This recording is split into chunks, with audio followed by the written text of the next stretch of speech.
త్రియేక దేవుని పరిశుద్ధ నామానికే సమస్త మహిమ ఘనత ప్రభావాలను ఆరోపిస్తున్నాను. దేవుని స్తుతిస్తున్నాను.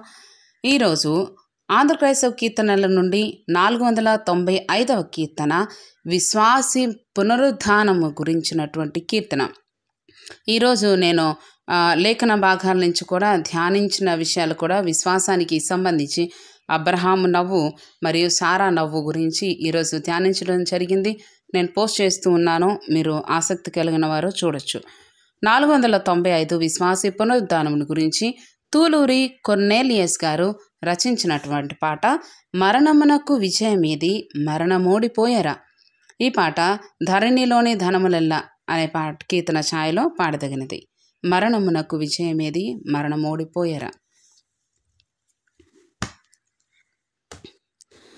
మరణమునకు విజయమేది మరణమోడిపోయరా. మరణముంది యేసు ప్రభువు మరల బ్రతికి లేచెరా. మరణమునకు విజయమేది.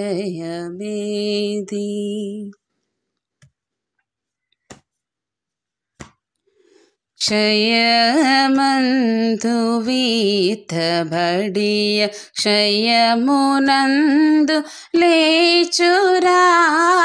ప్రియుడు క్రీస్తునందు మృతులు పెంపొసంగు ధన్యులు. మరణమునకు విజయమేది. లౌకిక దేహము విడి పరలోక దేహి యగునోరా. భీకర యోర్దాను యేసు ప్రేమతో జాటించురా. మరణమునకు విజయమేది. ధరణి దుఃఖ బాధలన్నీ ధరణియందే విడుతుమో. పరమదేవుండునట్టి పరైదైసునకు బోధుము. ధరణి దుఃఖ బాధలన్నీ ధరణియందే విడుతుమో. పరమదేవుడున్నట్టి పరైదైసునకు బోధుము.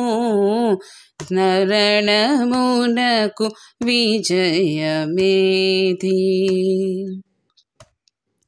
గగన వీధి నుండి యేసు గ్రక్కున వేంచేయురా. జగతి సర్వవృత్తులనొక్క క్షణములో బ్రతికించురా. గగన వీధి నుండి యేసు గ్రక్కున వేంచేయురా. జగతి సర్వవృత్తులనొక్క క్షణములో బ్రతికించురా. మరణమునకు విజయమేది. భూరరావమాలకించి భూమి ఎల్ల వణకురా. వారధిలో మృతులు జీవధారులై లేచెదరురా. మరణమునకు విజయమేది.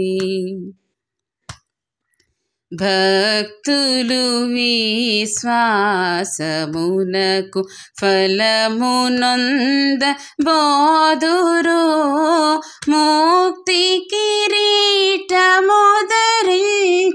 రక్తితో జీవింతురు. భక్తులు విశ్వాసమునకు ఫలమునొంద బోదురు.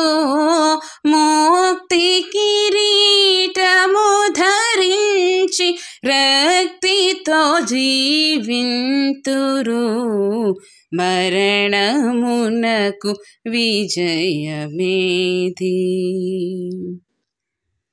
కరుణలేని మరణమునకు వెరవకుండ నుండుడి. మరణ విజయుడైన ప్రభుని చరణములు నుతించుడి. మరణమునకు విజయమేది.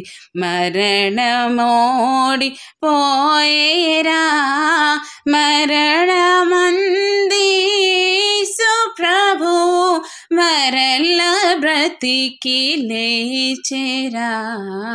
మరణమునకు విజయమేది.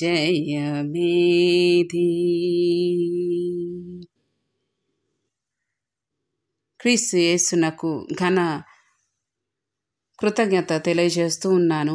మరణమును మన జీవితాల నుంచి తీసివేసినందుకు, ఆయన మరణమును దాని యొక్క విజయమును పడగొట్టి ఆయన మనకిచ్చిన విజయం, మరణం నుండి మనకు ఇచ్చిన విడుదల బట్టి దేవుని స్తుతిస్తూ ఉన్నాను. తూర్లూరి కొర్నేలియస్ గారు వారి యొక్క తరాలను దేవుడు దీవిస్తున్నందుకు నేను ఆయనకు స్తుతులు చెల్లిస్తూ ఉన్నాను. ఇక్కడ మనం చూడొచ్చు, క్షయమందు విత్తబడే అక్షయతనందు లేచురా. ఇక్కడ పూర్తిగా ఒక విశ్వాసి తన జీవితం ఇక్కడ దేవునిలో లోబడిన విధానాన్ని బట్టి విశ్వాసంలో బలపడి చివరి వరకు దాన్ని చేపట్టినప్పుడు పౌలు చెప్తాడు కదా, నా పరుగు తుదముట్టించి తిని అంటాడు కదండి. నా కొరకు నీతి కిరీటము సిద్ధపడింది, నేను దాన్ని సంపాదించుకున్నాను. తన మాటలు మనం చూడగలం, పౌలు భక్తుడు చెప్పే మాటలు కదా, నా పరుగు తుదముట్టించి తిని. అలాగే ఇక్కడ ఆ విధంగా జీవించిన వారు వారి విశ్వాసం పునరుద్ధరించబడేటట్లు ఈరోజు చెప్పబడిన లేఖన భాగం నుంచి వివరించిన మెసేజ్లో కూడా అబ్రహాము శారాలు వారి యొక్క పరిస్థితుల్లో నుండి వారి యొక్క నవ్వే స్థితికి వెళ్ళిపోయారు. కానీ దేవుడు వారిని విశ్వాసంలో బలపరిచాడు, దృఢపరిచారు, ఇస్సాకును ఇచ్చాడు. విశ్వాస స్థితిలో మనం పునరుద్ధానంలోనికి చేర్చబడాలి. విశ్వాస స్థితిలో ఒకవేళ కుంటుపడిపోయే స్థితిలో ఉంటే జ్ఞాపకం చేసుకోవాలి, ఈ లోకానికి వెరవాల్సిన అవసరత లేదు, భయపడాల్సిన అవసరత లేదు. మరణానికి విజయం ఎక్కడుంది? అసలు మరణం ఓడిపోయింది. యేసు ప్రభు దాన్ని గెలిచాడు తిరిగి లేచి కదండి. క్షయమందు విత్తబడే అక్షత అందు లెగుస్తాడు. ప్రియుడు క్రీస్తునందు మృతులు పెంపసంగు వారు ధన్యులవుతారు. లౌకిక దేహం విడిచి పరలోక దేహి అవుతాడు. భీకర యోర్ధాను యేసు ప్రేమతో దాటించాడు కదా. ధరణి దుఃఖ బాధలన్నీ ధరణి అందే విడుతుము. ఈ లోక బాధలన్నీ ఈ లోకంతోనే మనం విడిచిపెట్టేసాము, మనతో పాటు రావు. కానీ ఈ లోక బాధల్లో దేవుని మనం అంటిపెట్టుకున్న స్థితిని బట్టి పరలోకంలో దేవుని దగ్గరికి మనం చేర్చబడతాం. పరదైసునకు బోధుము అంటున్నాడు ఇక్కడ రచయిత. 4 చను గగనం వీధి నుండి యేసు గ్రక్కున వేయించేస్తాడు. జగతి సర్వ మృతులను ఒక్క క్షణములో ఆయన బ్రతికిస్తాడు కదా. చనిపోయిన వారందరూ కూడా లేపబడతారు అని అందు కదా యేసే వచ్చినప్పుడు రెండవ రాకడ సమయంలో మృతులైన వారు మొదట లేతురు. సముద్రము తన యొక్క మృతులను అప్పచెప్తుంది, భూమి తన మృతులను అప్పచెప్తుంది కదా. ఇవన్నీ మనం చూస్తాం. అలాగా ఆ విధంగా యేసే వచ్చినప్పుడు జగత్తి సర్వ మృతులను ఒక్క క్షణంలో వారు బ్రతికి పైకి లెగుస్తారు. తర్వాత బూర రావమాలపించి భూమి ఎలా వణుకురా. బూరలు వినబడతాయి కదండి, 7 సార్లు 7 బూరలు. ఇది ప్రకటన గ్రంథంలో మనం చూస్తాం కదా. అవి వినబడినప్పుడు భూమి వణుకుతుంది. వారధుల మృతులు జీవదారులై లెగుస్తారు. భక్తులు విశ్వాసమునకు ఫలమునందబోదురు. భక్తి పరుల యొక్క జీవితంలో వారి విశ్వాస జీవితముల యొక్క ఫలాన్ని వాళ్ళు పొందుతారు. అదేంటంటే ముక్తి కిరీటం ధరించి రక్తితో జీవిస్తారు. ఎప్పటికీ నిరంతరం జీవించే జీవితమును దేవుడు వారి కొరకు సిద్ధపరిచిన జీవ కిరీటమును సంపాదించుకొని అక్కడ జీవిస్తారు, నిత్యరాజ్యంలో జీవిస్తారు. చివరి వచనంలో కరుణ లేని మరణమునకు వెరవకుండా నుండు. దానికి కరుణ లేదు మరణానికి, కానీ దానికి నువ్వు భయపడాల్సిన పని లేదు. మరణ విజయుడైన ప్రభువు చరములను నుతించుడి. ఆయన పాదములు పట్టుకోండి, ఆయన పాదములను నుతించుడి, స్తుతించుడి. దేవుడు సహాయం చేస్తాడు. ప్రతి విషయంలో ఆయన సహాయం చేస్తాడు. దేవునికి సమస్త మహిమ ఘనత ప్రభావాలు ఆరోపిస్తున్నాను. దేవుడు మిమ్మల్ని దీవించునుగాక. Amen, amen, amen.